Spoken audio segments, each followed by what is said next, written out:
0.09 gallons of this general anesthetic agent.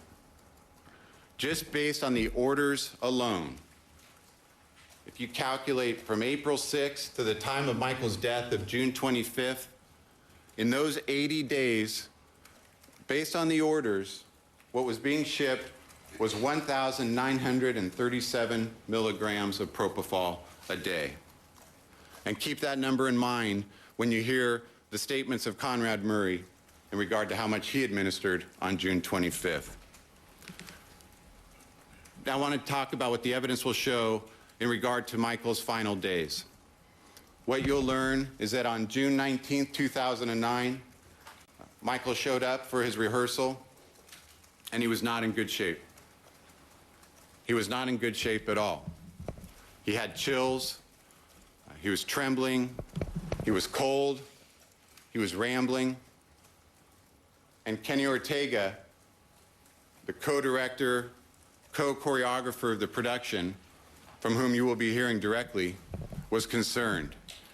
He had never seen Mr. Jackson in that state previously. He will tell you that Michael did not rehearse that day that he sat.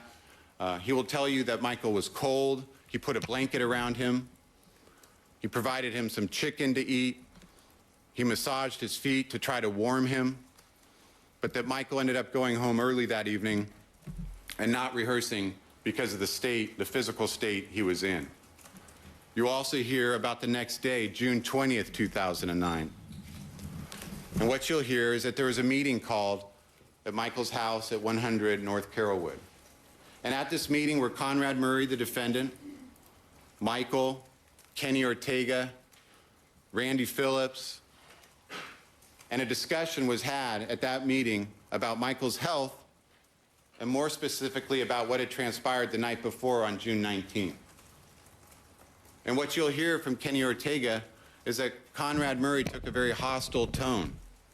He scolded Kenny Ortega for meddling in what evidently was Conrad Murray's area of expertise. He said things to Kenny Ortega when concerns were expressed. He said things such as, "I am the doctor, not you. You direct the show and leave Michael's health to me." He said, "Michael is physically and emotionally fine. Don't let it be your concern. I am the doctor." Following this meeting of June 20th, rehearsals did not take place that day, the 21st, or the 22nd, but they did resume on June 23rd, 2009. And you'll see footage of Michael performing on June 23rd, 2009. And by all accounts, it was a successful rehearsal at the Staples Center. Michael appeared strong, he was optimistic, and he was looking to the future. And he was looking to get the tour off the ground and head out to London. The following night, rehearsals resumed again. That's June 24th, 2009. And again, the rehearsal went well. Michael was engaged. He was optimistic. In fact, you'll hear from Kenny Ortega that Michael was excited because the next day they were going to be performing an illusion that was going to be part of the tour. And Michael always loved that type of magical illusion aspect of these shows.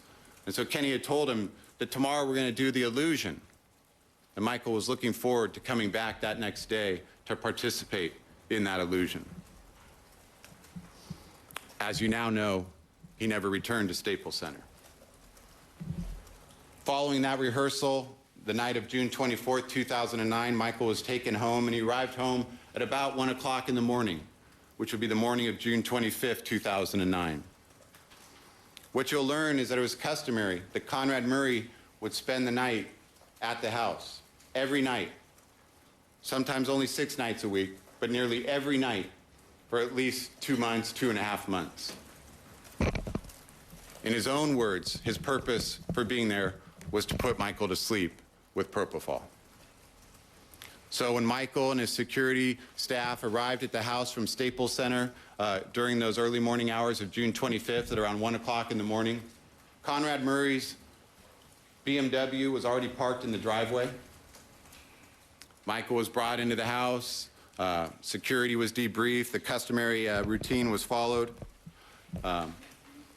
Again, the house at 100 North Carrollwood, the front door that faces out into the front courtyard, a diagram which is difficult to see from this perspective, but a diagram of the entryway where I'm pointing down below would be where the front door is located. You come into this front foyer area. As to the relevant location of where Michael died, you would go to the left up these stairs, and you would go into this foyer where I'm pointing here, into the bedroom where Conrad Murray would do his nightly infusions of propofol to Michael Jackson. You'll learn that this room on the far left was actually Michael Jackson's personal bedroom, but that the propofol administrations occurred in this room here. From the foyer, it goes into the bedroom through a very large closet, the size of a typical bedroom, and then into the restroom. This view here is looking through the front glass doors into that foyer area, with the stairs I just described being here on the left, leading up to this landing.